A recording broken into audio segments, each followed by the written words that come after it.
public hearing to order for November 9th. Public hearing is opportunity for the public to speak on any of the items that are available for a public hearing, or let the chairman know you'd like to speak later on when the subject comes up at the council meeting. All the items in the public hearing will be discussed later in the evening by the town council, and oftentimes you may want to wait until we have a discussion to speak on them.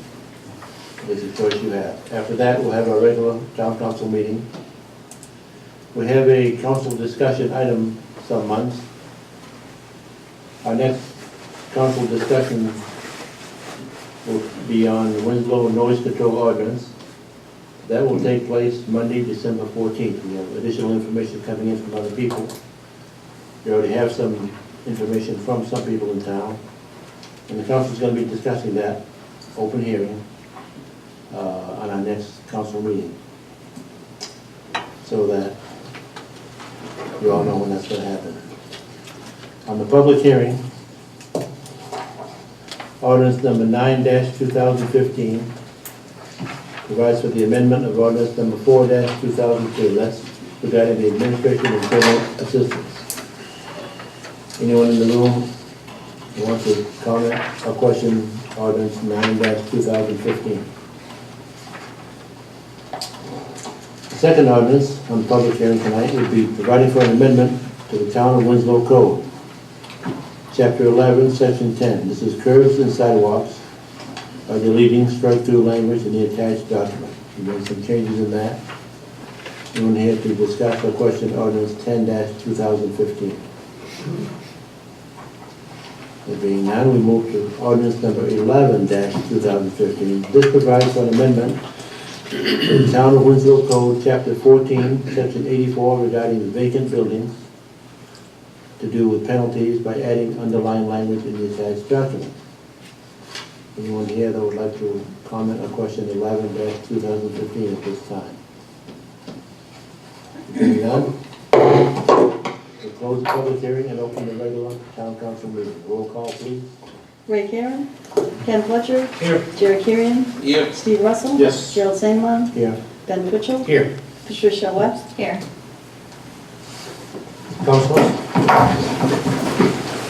I pledge allegiance to the flag of the United States of America and to the republic for which it stands, one nation, under God, indivisible, with liberty and justice for all.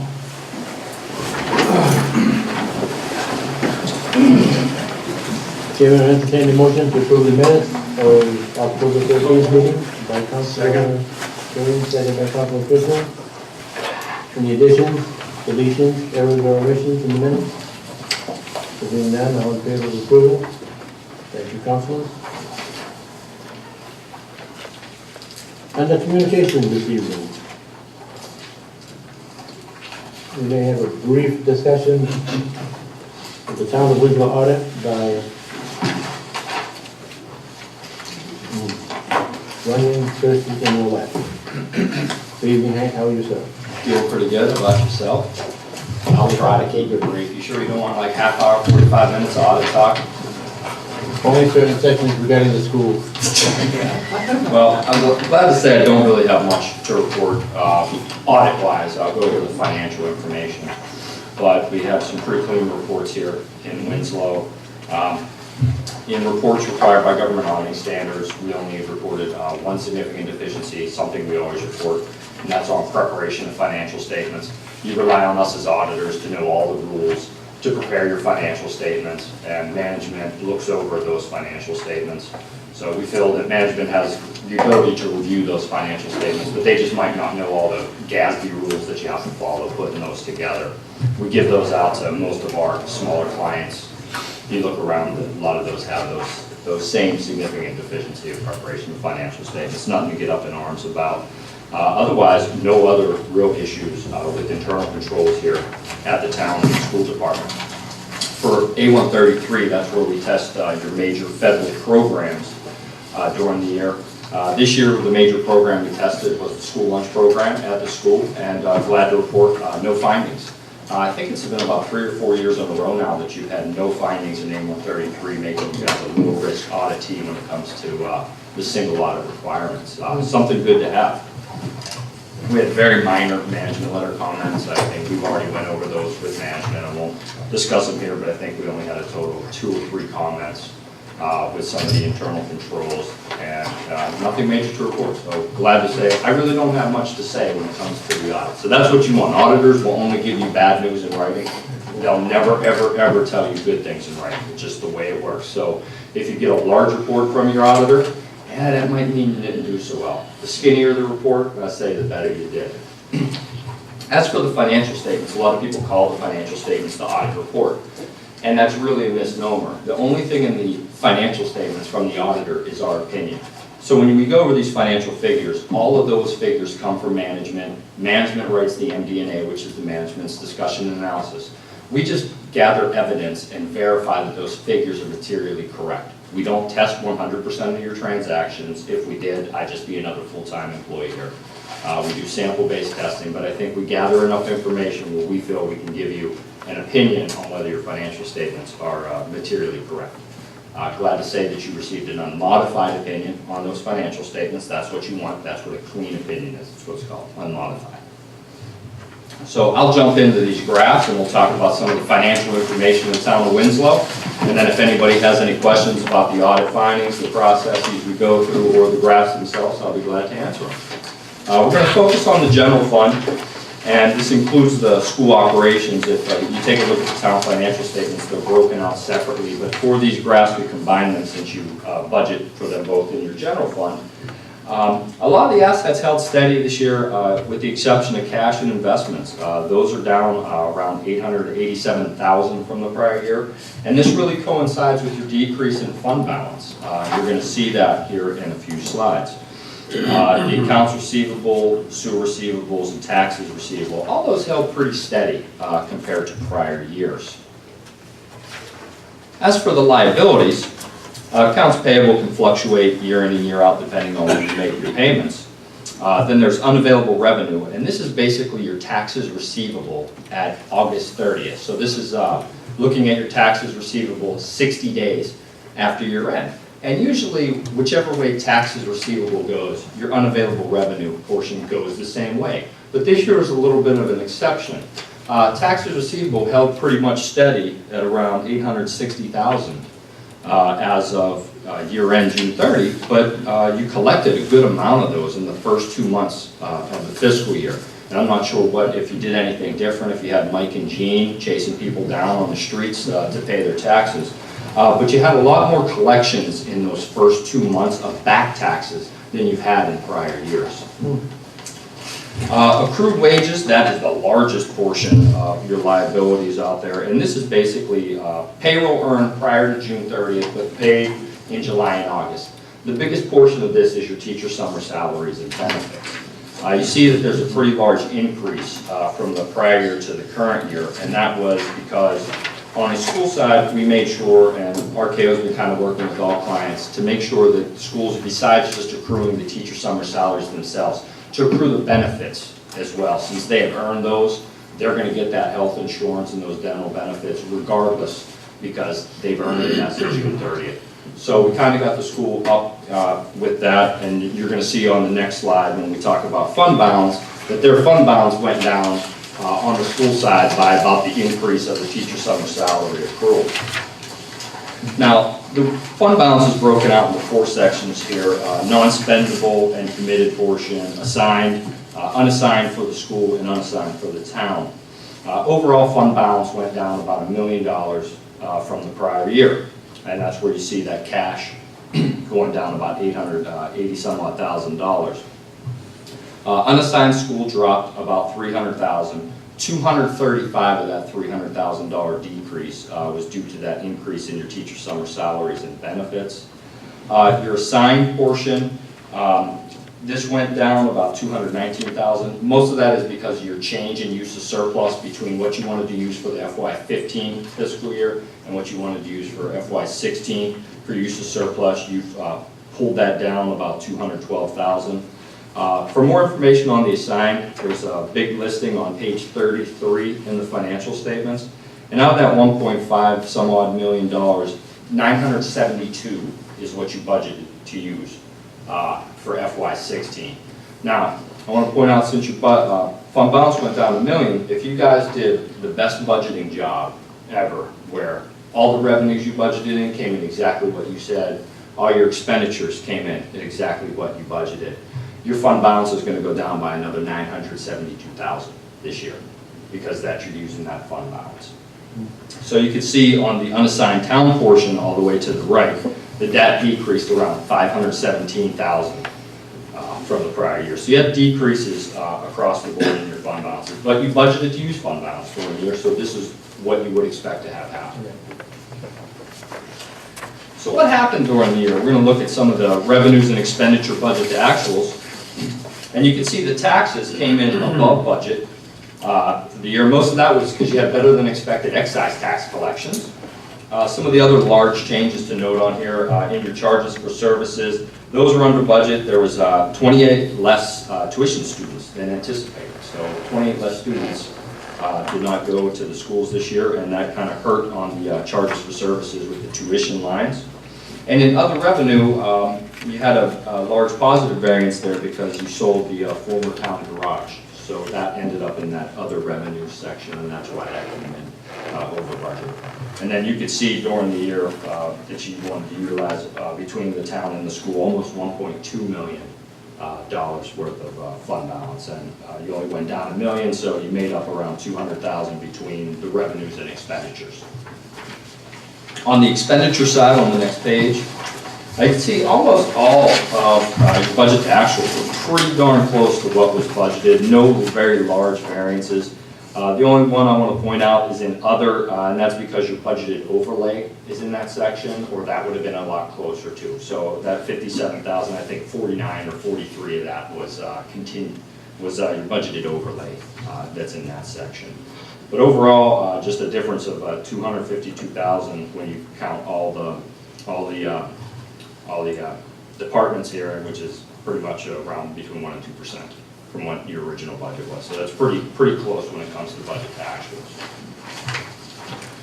Property tax collection rates, you've been holding steady between a high 92 and a low 94. You were in at about 93.25%. So you collected 93.23% of your current tax levy. And then this all years item, a lot of times people get confused, say, hey Hank, how in the heck do we collect more than 100%? That doesn't make any sense. What we do is we compare your current tax levy and with what you collected for current taxes and what you collected for back taxes during the year. So even though people only paid 93.23% of the current levy taxes, you collected so much on the back taxes that you actually collected more than what your levy was during the year. Property tax rate for the last 10 years, and you can see, you can tell when there was the revaluation done, and you've been holding steady since 2009 at 15.5 mils. So that's been a pretty big straight line. Nothing really new to ever even talk about on this slide. Just keeps on holding steady. You guys going to make it the whole 10 years across, or Yes. you just have a straight line? We'll see. Fund balance. Another way to look at fund balance. On the next slide, between 2011 and 2015, what I want to point out is the town fund balance has been steadily decreasing since 2012. The school fund balance, which is in the negative portion, the purple at the bottom, was actually increasing every year from 2011 to 2014, and then you see it decreased again in between 14 and 15. And like I said, a big portion of that decrease was due to that teacher summer salary and getting those benefits on the books. Unassigned fund balance is a percentage of budget. This is a good way to take a peek at what you're doing with fund balance compared to your budget. Rating agencies sometimes look for a minimum of 20% on unassigned.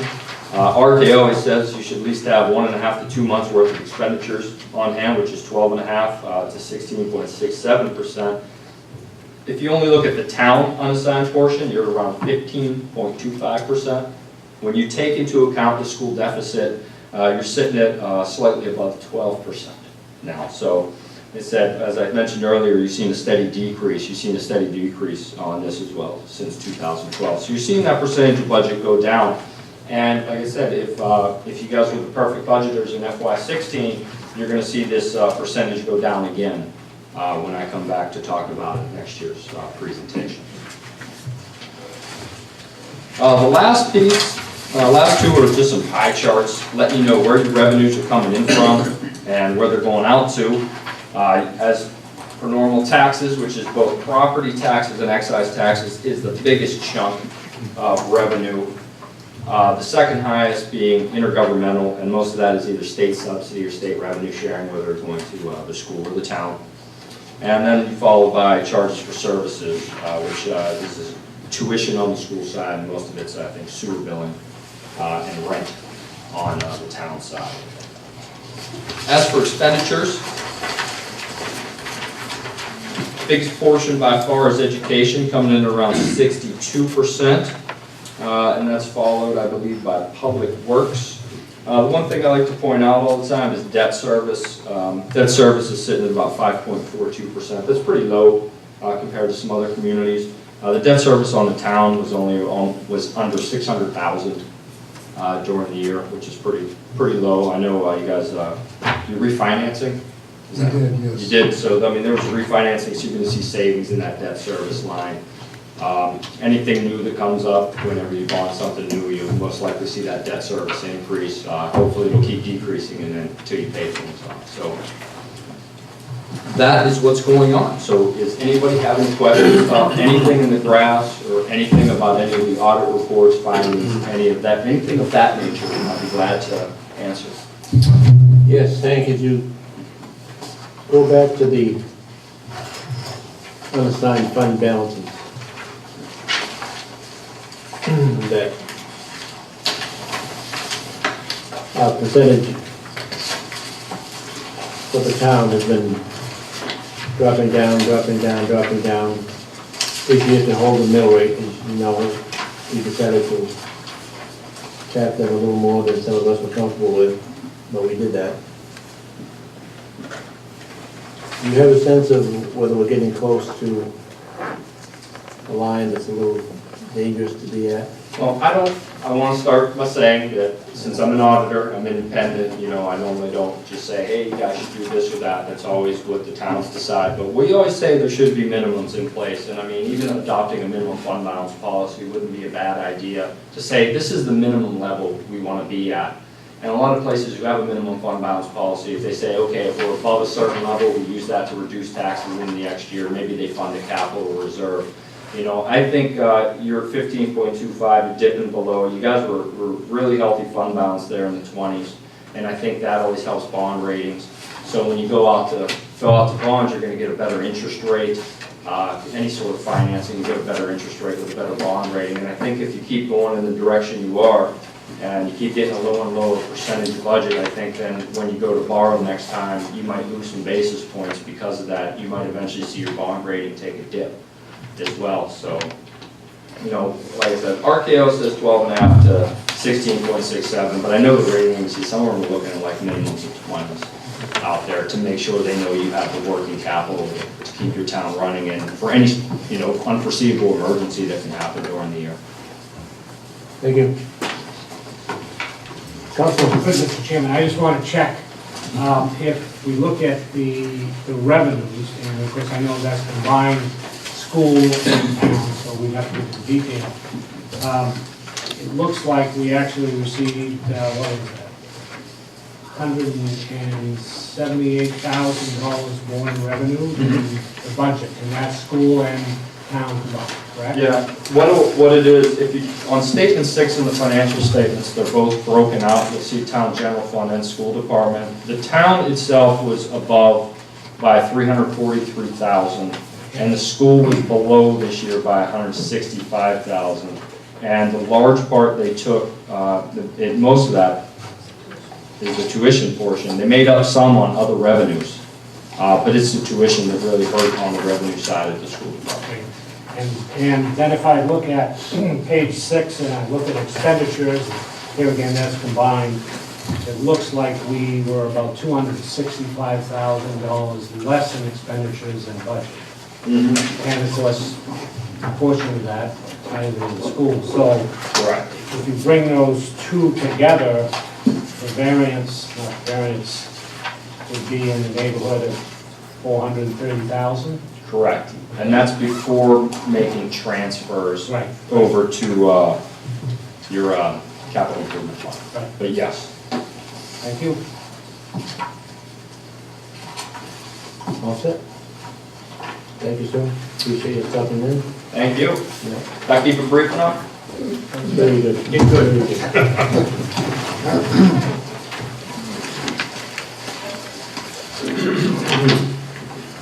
Other reports of your committees and commissions are in your packet, including the town manager's report, which will review Mr. Evans. As you can see in the report, Johnny Selected Seeds has expressed an interest in renewing their existing contract. They would like to do that with the same conditions and terms. And so I've highlighted those or outlined those for you. In essence, they would like a 3-year agreement with the ability to renew 4 consecutive times. So that potentially would make it, or could make it, a 9-year lease or until 2025. And then for lease payments, I provided a chart or list here. The current agreement, the lease increased 2% every other year. And so they've asked if we'd be willing to do that as well. And so I gave you an example of what the lease payments would be if we increased it 2% every other year.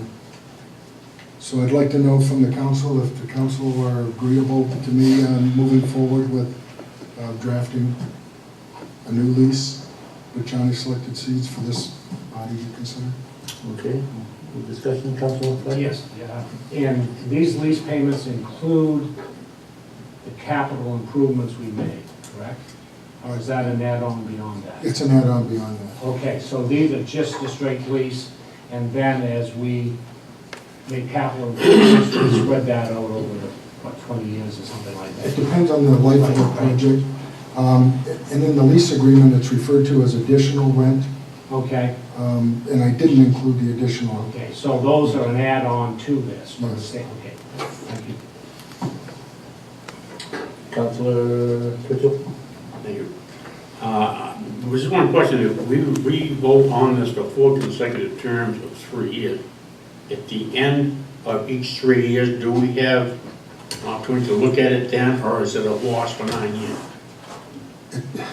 No, we don't have an opportunity to go back and renegotiate unless, they happen to be in violation of some portion of the agreement. Okay, thank you. Councilor Russell?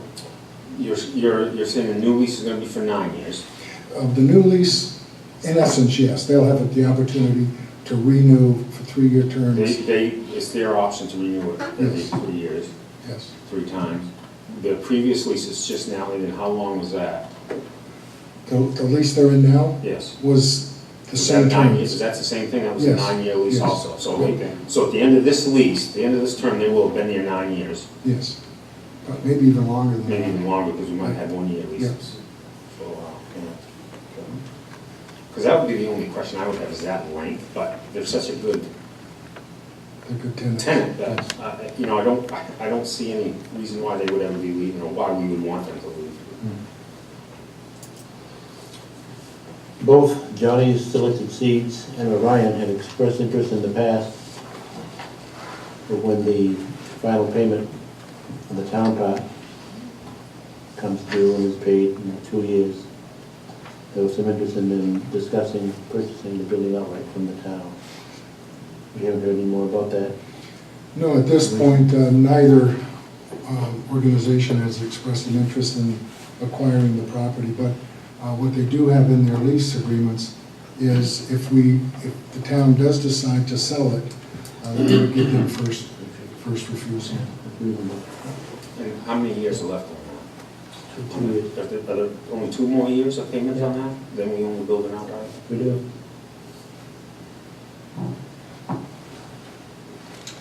Then will there be some choices for us to make, or not? Anything else in there, Michael? So that the council agreeable with me moving forward. Okay, I'll do that. The other item I have is Steve Martin has approached me about building a garage on a parcel of land that the town owns adjacent to the elementary school, and I've given you an aerial view with the parcel outlined in blue. And he also provided me with a sketch of where the size of the garage and where it might perhaps fit on that parcel of land. He currently has the contract for snow removal at the school, and he's been looking for a place to service his equipment that he leaves there. And at any rate, he approached me and asked if the town would be interested in negotiating some sort of arrangement with him for him to build this structure. Mr. Martin is here, so if you have any questions of him, I'm sure he'd be willing to answer those. Join us for a moment, please, young man.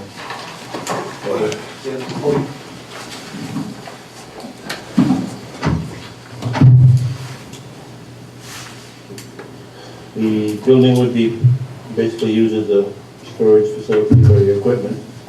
Yeah, basically the loader, it gets parked outside in the wintertime, it starts hard in the middle of winter, 14 below. We'd like to get it in a building that I can put some heat in so that it starts a whole lot easier. As the equipment gets older and I get older, I don't like laying on my back in the snowy weather anymore, so I'd like to do something. I talked with Shelley, who's the current maintenance head over at the school, and they've expressed in the past interest of needing more space for them to get their vehicle in, because they have a building out back of the high school now that they try to get their truck in, but it's not big enough to get the whole truck in with a bottom one to work on it. And so I talked to Shelley about it, and the idea behind this process would be someday to just give it to the town so they can use it for maintenance for their vehicles. I hope to retire someday, but and I've also expressed to them that if they need at any given time to be able to come in and work on their truck, it would be convenient for them as well. The whole idea is just to get out of the weather in the winter time, to be able to keep it warm to start better, and then if I have a breakdown, I can get in there. It's close proximity, so as it is now, if I have a blown hose, I have to go all the way back out to Patty's Pond and get in the garage to try to, and it's a small garage, so I don't have room for a big piece of equipment in there, but the idea is to be able to service quickly so I can stay efficient at the schools to keep things plowed and salted. This is town land, school land? It's town-owned property, and there is a walkway or pathway there for safe routes to school. The school had gotten a grant, so we allow them, actually the property owner at the time wanted to donate the parcel of land to the town, which is how we ultimately ended up acquiring it. And the school put a safe routes to school path there. One of the concerns I would have certainly would be, Steve, what would we do if you didn't get the contract for the snow plowing removal? Then how would that building be utilized? Well, I do a lot of other contracts in town, and they've certainly expressed a long-term relationship with me. So I would be continuing to use for the same purpose. But at some point in time when I retire, I obviously have no use for it after that, and would be willing to give it to the town for whatever they want to use it for. You talked about putting heating, is that an insulated building you're thinking? It would be, yes. Lights and power and everything, the whole? Lights, no sewer and water. Even though the school had expressed the interest to have water in it, due to the costs, I probably wouldn't do that now. I would sleeve it so that if some point in time they wanted to put it in, they could in the future, but I probably wouldn't install it myself. I don't really need any water or sewer needs while I'm doing my work, so, because it's not really a long period of time that I spend there. So. I can't think of a downside here, but Council Kieran? Yes, what size building, what type of construction would it be? The code officer, Dabney Lewis, asked me to, if this were to go through, that I would keep it consistent with the surrounding buildings, whether it be, if they're vinyl sided, keep it vinyl sided, or metal roof, or whatever it may be. That, and the size of the building would be 24 by 40, which is, gives me enough room to park the loader and maybe one of the trucks in there.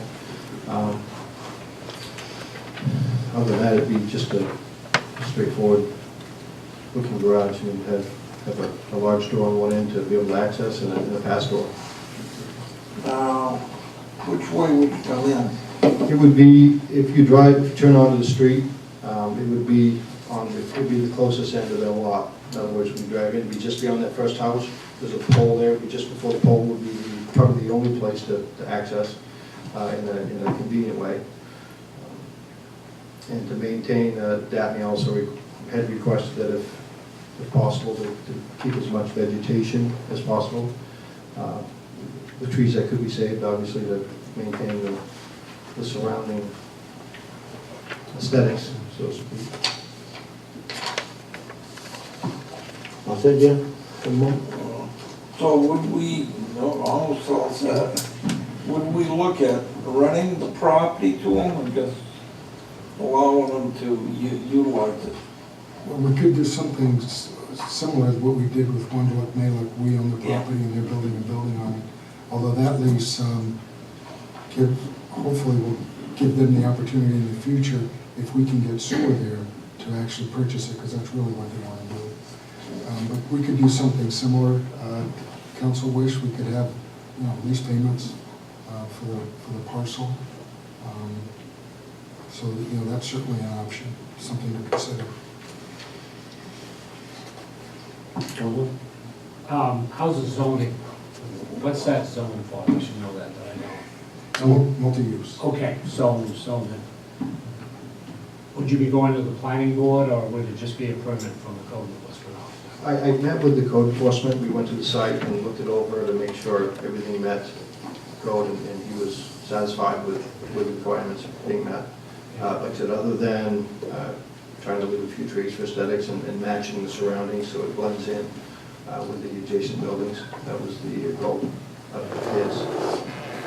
Under the assumption that there's a potential at some point we could end up with the building, meaning we the town, would you be willing to supply the specs and everything on your building to Public Works, for example, so we could take a look at it just to make sure we ain't going to? Yeah, I'd already actually priced out a building, and McCormick's can probably put something like drafted up on paper. And the local builder, Chuck Lambert, will be doing construction on it if it passes. Okay. And time-wise, you'd like to do it? Yesterday. What is coming? I hear you. Council Ruffin? I don't see too many issues with it myself. A couple of questions would be, have we explored that this is the best place to put this type of building? Is there another spot near the school that might work better? I don't know how much you looked around and saw. I mean, there's probably not many spaces, so you're probably limited. The only other question is, and this would be for our legal counsel, I guess, would be to make sure that, if nothing else, we have the right of first refusal when you do decide to leave the building.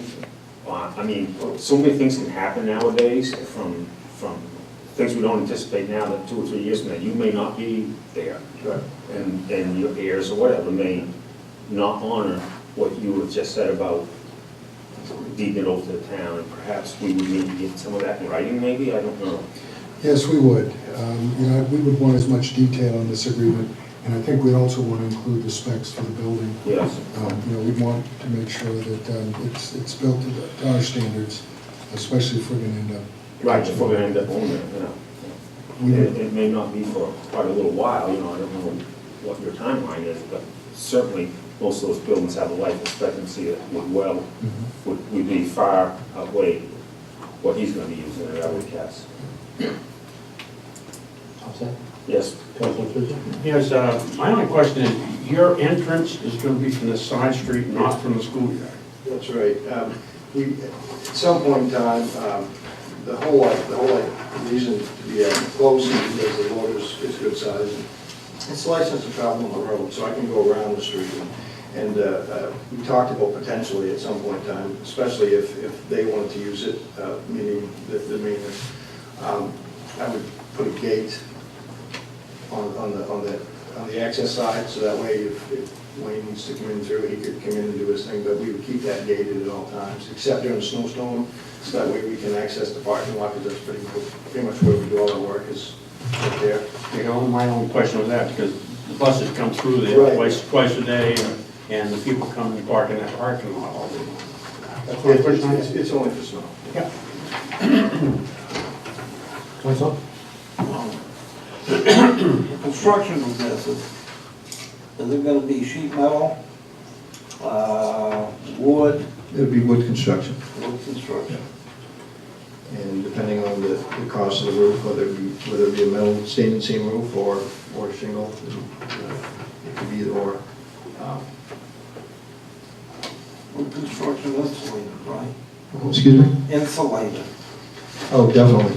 Yeah. The whole idea of this is to provide some type of heat to the equipment for easier starting and What would your heat source be?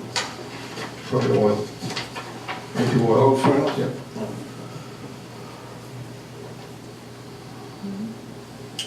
So you provide plans, specs to Public Works for their review?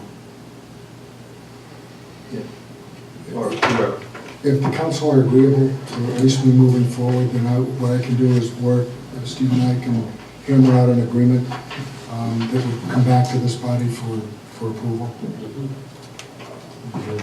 We okay with that? Anyone else? Okay, so I'll move You have a forward. yes? And that's all I have, Mr. Chairman. All right. Financial report is in the packet. Entertain a motion to approve all reports as presented. So moved. By Councilman Switzer. Second. Second by Councilman Swift. All in favor? We have all reports. Moving to the table business, Council, Resolution 30-2015. Authorization for the town manager to accept the Department of Justice profit hiring grant in the amount of $125,000. One reading only. We tabled this last month. The motion to bring it out for table for discussion. So moved. Second. Councilor Crystal, second by Councilor West, open for discussion.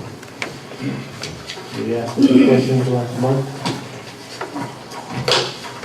And we have a young man back with us. Not so young today. Good evening, Sean, how are you, sir? I'm doing well. Sorry I'm not in uniform, Is that right? which I prefer, but I dropped my son off down in Portland who has enlisted in the National Guard and he's leaving for basic training. So Whoa. he's going to become a veteran. We discussed the use of the grant, what it would apply to, and understanding that at the end of 3 years, we would be assuming the expense ourselves. That's correct. And per your request, you wanted to have a comparison of other areas, and that's what the new document that I provided you. And I wanted to give it like a 5-tier approach, so you can get a better overview of the reasons why we need it and comparing to other departments. From what similar size and population, to square mileage of patrol, calls for service, then staffing for each, then citizens ratio to officer ratio. So I compiled a pretty extensive report, and the final one was a scientific formula based that now the ICP is, which is the International Association of Chiefs of Police, that they're advocating for this type of formula. However, after going through it, the number was quite high on the numbers that they feel that we should be at, so. But I just wanted to give you a better overview, just not specifically just for calls for service. Because as I said before, calls for service or numbers can be generated either positively or negatively or skewed, either way. But I still do advocate for this position.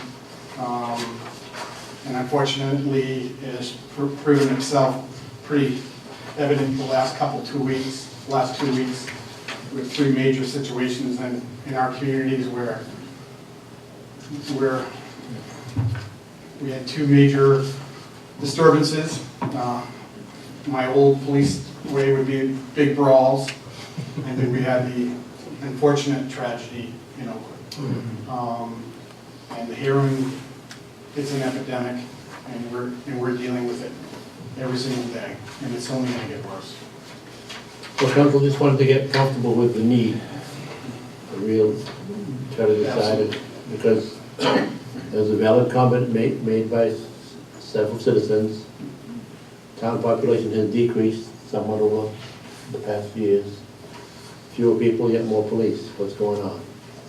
So we turn to you for explanation, and it looks like it's justified based on the facts that we have.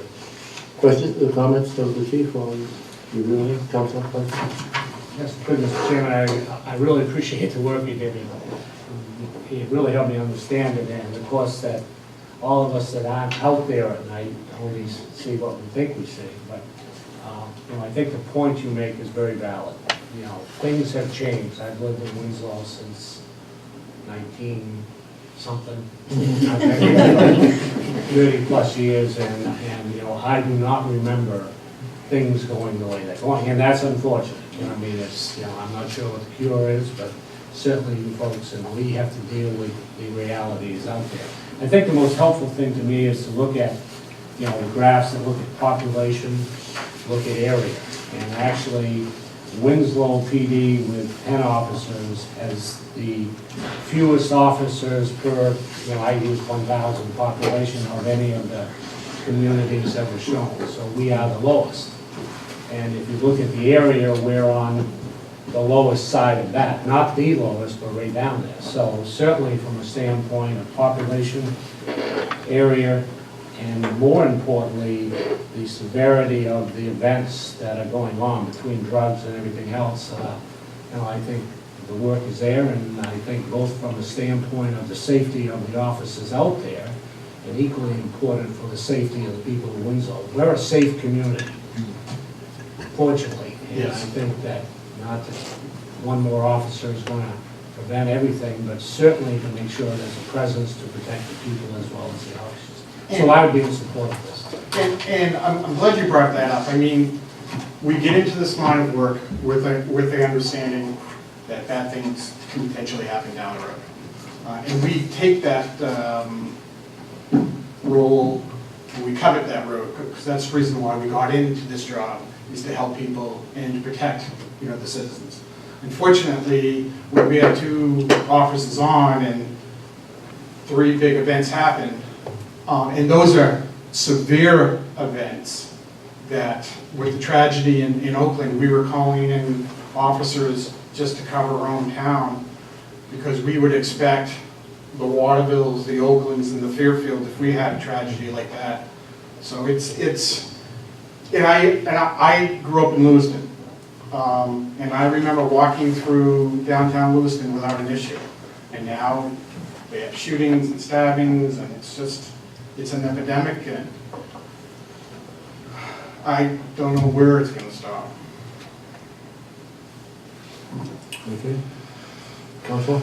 How many of those 3 events were in Winslow? None, No. fortunately, Yeah. but they could have been. All set? Okay. Councilor Karen? First of all, I'd like to apologize for showing tardy up to the meeting. I had a work issue that I just could not get away from. Understood, So I understood. apologize. Obviously, I have an opinion on this, and I really regret showing up late for this issue because obviously, the last meeting I spoke where, you know, and I looked at all your data that you sent us, and thank you very much for that data and stuff. And I understand that, you know, we've added, you know, like I said last meeting, that we've added some staff to the Winslow Police Department. And I understand the need, and I understand, you know, what happened in Oakland and all what happens in Waterville and all that with the fights and with the, you know, with the thing that happened in Oakland and really with the drug epidemic that we're seeing here.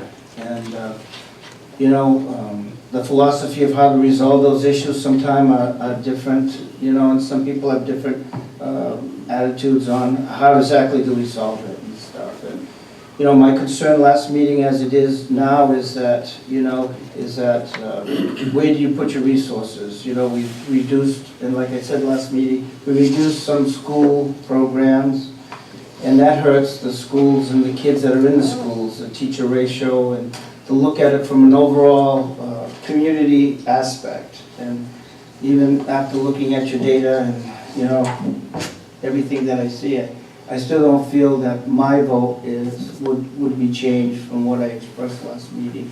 And again, I can't express enough, it's not the devotion of the police department or the dedication of the officers. That has nothing to do with it. It's strictly allocation of resources and, you know, where they need to go. Thank you, Councilor. Councilor Stewart? Yeah, I've got to add in too, you mentioned at the last time we brought this up, that by having this additional officer, this would cut down on the need for the reserve money, which is already in the budget, which would make the difference up for what this is to what the total cost would be. So basically, we wouldn't do anything in for, you know, till the end of 3 years. And who knows where we're gonna be at 3 years? Yep. Councilor Russell? I guess I tend to agree with what the points Ken were making. One of my major concerns last month was, are we out of whack as far as other communities our size? And if anything, we're probably on the lower side of that, it would seem. And so, I don't have any problem with that. I don't have the figures in front of me, so I was just curious, at the end of the 3 years, when we assume full responsibility for the cost of this, do you have a rough figure what that is with salary benefits and stuff like that? What Estimate on the fourth year, it's going to be $75,000. 75,000 when add to our budget 4 years. Correct. And I would also defer to Mike, because I got his assistance regarding, because he takes care of the salary. Sure. Yeah. No, that's a good ballpark, though. Yeah, fiscal year 18 would be the first year that we would need to adjust or increase the budget for this position, and we'd have to increase it $56,442. But in that same year, we're going to be retiring around $400,000 of debt. And then the final year of the grant, we would need to increase the police budget by $5,343 to basically end up fully funding that position in the budget. Because it is graduated in, you say? Correct. Okay, yeah, that's right. Thank you. Councilor? Yes, Mr. Chairman, you know, the one comment I'd make, and it was our previous discussion, so far, we are very good at, we tend to underestimate revenues and overestimate expenditures, and there's nothing wrong with that, as long as you know that's tended to be the pattern. So, we got a lot of needs in town, and we've got a lot of wants, so I think that what we will do, as we've done in the past, we will sort those out and identify needs and wants and priorities. But just last year, between revenue surplus and expenditure less was $430,000. So I'm not saying that's what's going to happen this year, but you know that we do budget pretty close, and so that we do have a little flex. Normally, we grow about $200,000 a year in revenue. So as long as we manage the resources, and I'm sure you folks will be looking at every way to save money within the police department, and I think you've done some good things there. So it's always a question of striving for excellence. and trying to make sure we're doing a job. So, you know, I just hate to spend money, particularly somebody else's, but in this case, I think, you know, we certainly have got the justification. Thank you. Council Chairman? Yeah, I don't think there's any department that we couldn't go into, including the fire department, the public works department, to say that if we got an extra person, that when somebody's out on medical or sick or during times, that we would have a benefit ratio to some extent in that department for that too. And I don't want to be the counterpoint person for this issue, because it's really not, it's really, you know, I'm really close on which way I would go on it, but I just want to bring that up as a counterpoint to that issue of like medical leave or overtime leave. Yeah. Seeing all the time. Final comments, questions, thoughts? Mr. Chairman, if I could just add, during the last budget cycle, I had recommended or proposed that we increase the reserve line item to help address the staffing need. That was clearly, or at least on my part, a temporary stopgap measure. So if we don't accept this grant, the day's going to come when we are going to have to address that staffing need.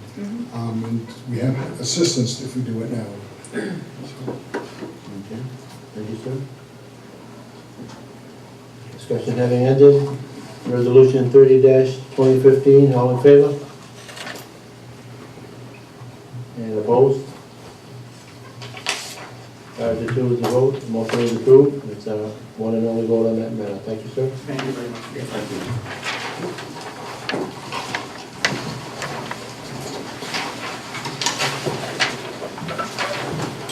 Under unfinished business, second reading of ordinance 10-2015, providing for amendment to the Town of Winslow Code, Chapter 11, Section 10.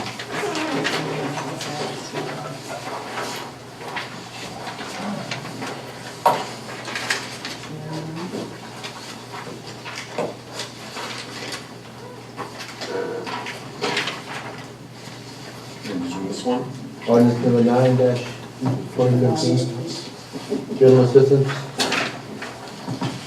Okay, second reading, ordinance number 9-2015. The amendment of ordinance 4-2002, administration of general assistance. So moved. Second by Councilor West, open for discussion. Councilor? Yeah, thank you, Mr. Chairman. As you know, I appreciate the feedback and the fact that we really don't have a choice in a way, you know, the state, you know, that the state establishes the standards, and if we don't agree with those standards, then they won't give us anything. Right. That's why I'm Right, understanding. exactly. So that, not really a choice, it's moving forward. You know, I do appreciate the numbers you provided, and not that we have to resolve it here, but it looks to be quite a variation. And I don't know why that is, but I think as we get into the budgeting process and everything, I think we really got to understand that, because it went from total paid out, and I know these are fiscal years, and not calendar years. In 2014, it's 3,742, then it goes to 30,793 and 15. Yep. Something changed, Right. right? And, you know, I don't know that's the purpose of this ordinance, is to understand that, but I think we really need to get in that, because historically, we've been, you know, 14 to 50,000. Right. Yeah, I had an average. 2015 is, maybe it's just an anomaly, but it's only $31,000. Right. So I think we need to look at that, to see what's part of it. Further questions, comments? Councilor Karen? Just on the soapbox, on the soapbox. I didn't want to get reelected in soapbox. But I will say this is, of course we have to accept it. We all know we have to accept it. When I looked at the increases for like household, for everything, and I see the increases in general assistance, you know, high percentage rates across the general, over the last year from this year. And then I see Social Security recipients, you know, get a zero increase for cost of living raise. It just says that people that have put in all their lives get zero increase, you know, and those type of things. And that's just my soapbox, and that's the only issue. It makes no difference. It's really a waste of speech. but it's just what, you know what I mean, so. You'll be pleased to know we passed the Crow Road Johnny C. Really? While you were away. Yeah. Further questions, comments? Missed that one too. You voted down sidewalk. Second reading, ordinance number 9-2015, roll call please. Ken Fletcher? Yes. Ray Karen? Yes. Jerry Kurian? Yes. Ben Twitchell? Yes. Steve Russell? Yes. Patricia West? Yes. Jan Karen? Bruce Lindemann? Yes. You vote.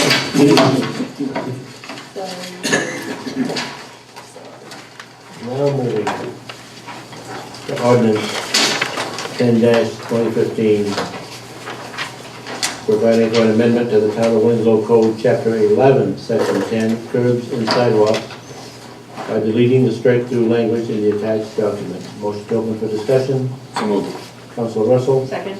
by Councilor West. Open for discussion. Mr. Chairman, I see we got two planning board members here. The planning board did vote in favor of this amendment. As you know, this amendment just brings two sections of our ordinance into consistency. The planning board is going to put together a working group, a committee, to develop a comprehensive sidewalk ordinance to better articulate when sidewalks are needed. So really, this is just a temporary fix. Good to hear. Councilors, Councilor Keating? One thing, in this working group, will that discuss the width of sidewalk, meet ADA requirements? Yes, I'm sure that would be part of the discussion. Mr. Keane or Gary, either one, will you join us for 2 seconds, please? You may step up to the microphone, I may have a question or two for you. I know the planning board has had discussions in the past, now and then, on development, on subdivisions and on sidewalks. Yes. And we ended up, in some cases, having a sidewalk to nowhere. And we're not real big on maintaining sidewalks in the winter, we all realize that. And we have conflicting language in our ordinances and policies regarding sidewalks. So this clears up a lot of language. And you have a group that's gonna specifically look at the sidewalk situation in Winslow? Yes, I think we need to take a closer look than we have so far with longer range thinking and work with the Public Works Department, because sidewalks should be plowed if people are going to walk on them in the wintertime. And we don't want to have a situation where we're going to put a bigger burden, if we can help it, on the Public Works Department for sidewalks. As I understand, some of the sidewalks that we do have are not plowed in the wintertime. And maybe we have more sidewalks than we need. And I think these are all things that we'll probably be thinking about as we try to look at this more carefully. My neighborhood has no sidewalks. It's a residential neighborhood. Most of you know where I live. And we have 24-foot paving. It seems to work very well without sidewalks. Yeah. And it's easy for the Public Works Department to clear that. And I'm thinking that this is a pretty good way to go. But others may think otherwise, and I think we need to talk it over. Those streets, I believe, that have a lot more traffic, it's much more important to have sidewalks that are safe and maybe separated from the general pavement for the vehicles. Thank you, sir. Questions, Valerie? Councilor Karen? I think you're right, Ellery. I think like a place like Benton Avenue, where the traffic volume and the speed is high, the sidewalk there is warranted. On your development and in my development, where where you don't have the through traffic and very low traffic speeds, that makes sense. And some type of criteria and some type of thing that you guys will develop would be great. You know what I mean? To clarify and to determine where to put them and where not to put them, or where to keep them and where not to keep them sometimes, because things change as time goes on and traffic patterns change and residential districts change, and some increase traffic and some decrease, and so it's always good to look at those things. And when we get a new subdivision, and planning board approves it, we should have standards that are clear and everyone meets those same standards for the situation that they're in. And most of the streets in the new subdivision are not heavily traveled streets. All set, Councilor Butcher? Yes, and another thing, if you, maybe some that we have now, rather than putting sidewalks on them, maybe we can just widen some out so that they can walk. That right now they're a little bit narrow. And some of those things would not necessarily show up in our zoning or subdivision ordinance, but would be handled in good judgment by our public works. Councilor Chris? Okay, we're looking at probably two ways. One is a raised sidewalk with a curb. The other one is basically like a painted sidewalk on the same elevation as the street. On a raised sidewalk, would you also look at where to place poles, power, telephone? Power poles? Yeah. We'd have to talk with the Public Works Department and get some of his input on something like that. That's it. Good to go? All righty. Second reading, ordinance 10-2015, roll call please. Jerry Kirian, Yes. Steve Russell. Yes. Patricia West. Yes. Ray Karen. Yes. Betty Butcher. Yes. Ken Fletcher. Yes. Gerald Singleton. Yes. Final item under unfinished business, councilors, ordinance number 11-2015, providing for an amendment to the Town of Winslow Code, Chapter 14, Section 84, regarding vacant buildings, dealing with penalties by adding underlying language in the attached document. Motion to open for discussion. Councilor Churchill, second by Councilor West, open for discussion. Don't think we have many issues or problems with this second reading. Nothing comes to mind, okay? Being no questions, ordinance 11-2015, roll call please. Patricia West. Yes. Ray Karen. Yes. Ken Fletcher. Yes. Steve Russell. Yes. Jerry Kirian. Yes. Ben Twitchell. Yes. Gerald Singleton. Yes. Under new business, ordinance number 12-2015.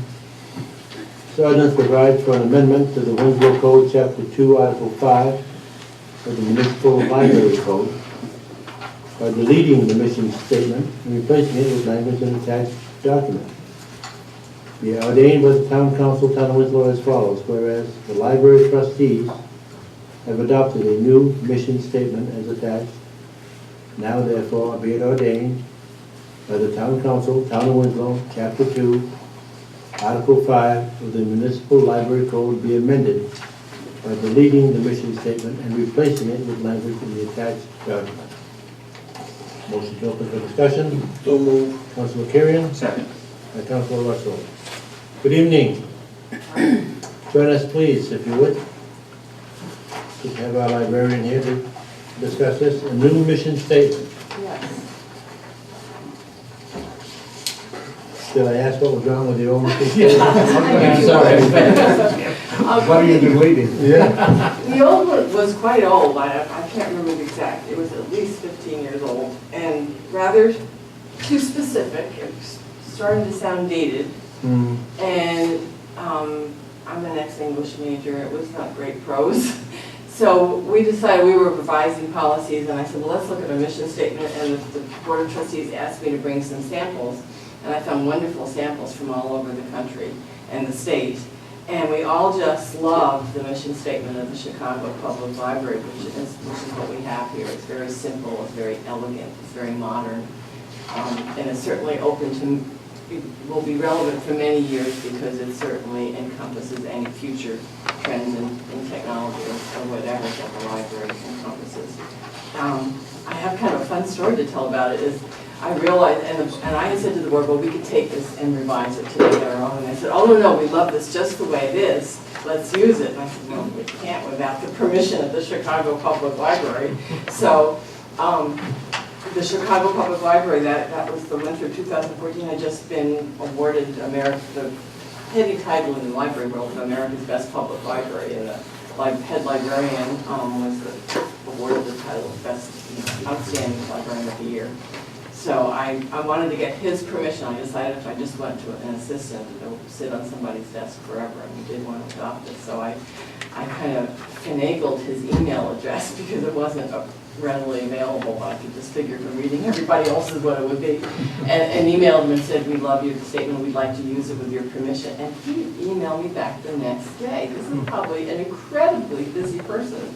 And was very flattered that the town of Winslow's Library Board of Trustees wanted to use the statement. So he said, by all means, just give us credit. So I thought that was very cool. Once the library trustees approve this, yeah, the library trustees approved it, looked it over, they're happy with it.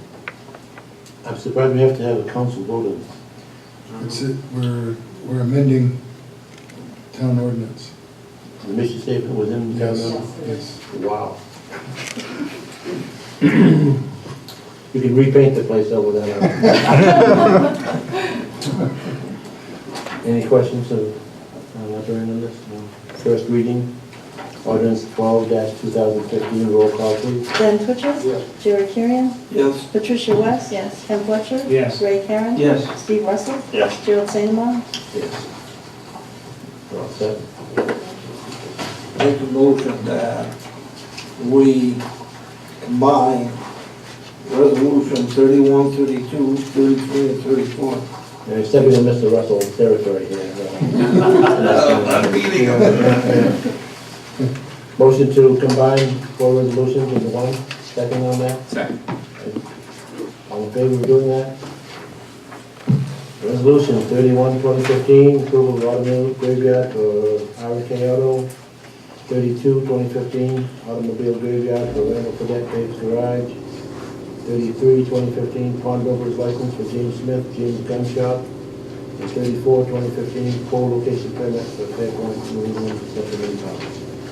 All in favor? None opposed? They all pass.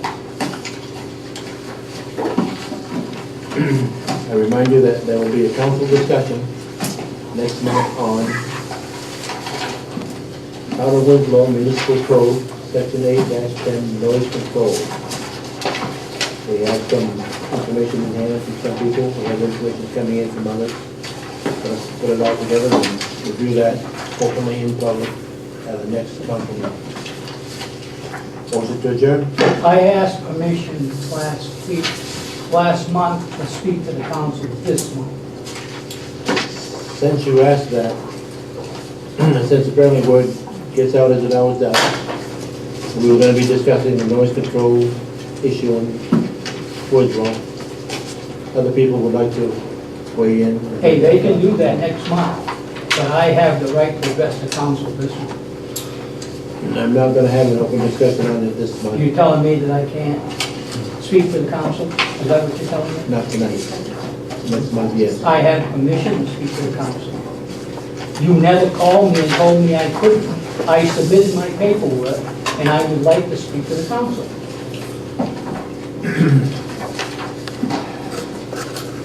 I'm going to ask that you wait until next month.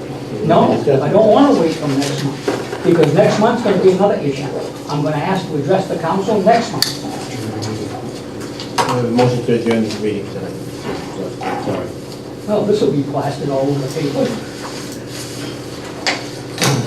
Motion to adjourn? So moved. Second. All in favor?